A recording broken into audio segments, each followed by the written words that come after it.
children, today we will study about informal communication. Informal communication usually takes place among the workers to exchange their views and to satisfy their social needs. So to exchange their views and to satisfy their social needs, this informal communication takes place. It is also called the grapevine communication. So the network of communication followed in the informal communication is referred to as grapevine. It is also called grapevine communication. Why? Because it spreads throughout the organization without its branches going out in all directions. So it spreads throughout the organization with its branches going throughout the organization and throughout the organization in all the directions. So this spreads throughout the organization with the branches going out in all direction, irrespective of the level of the authority, whether it is the top level, middle level or the lower level. Everywhere it spreads with its branches in all directions. Very good example is workers chit chatting in canteen, discussion about the rumors.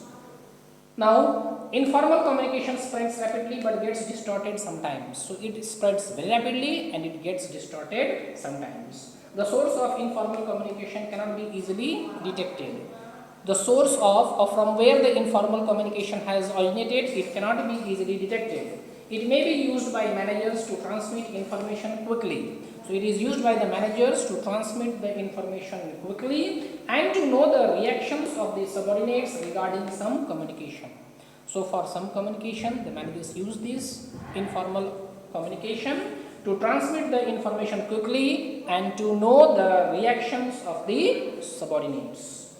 There are basically 4 types of networks used in the informal communication. The first is single strand network. In this network, each person communicates with another in a sequence. So here you can see that each worker is communicating with the other in the sequence.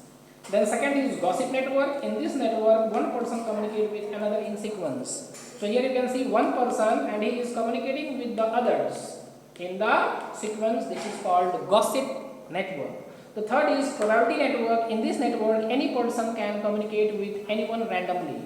So in this we can see this person is communicating with anyone randomly. He can communicate with anyone. So this is called probability network.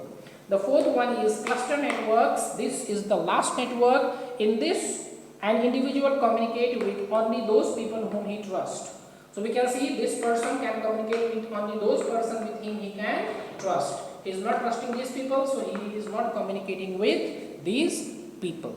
With this we have ended this video. Today only this much. Thank you.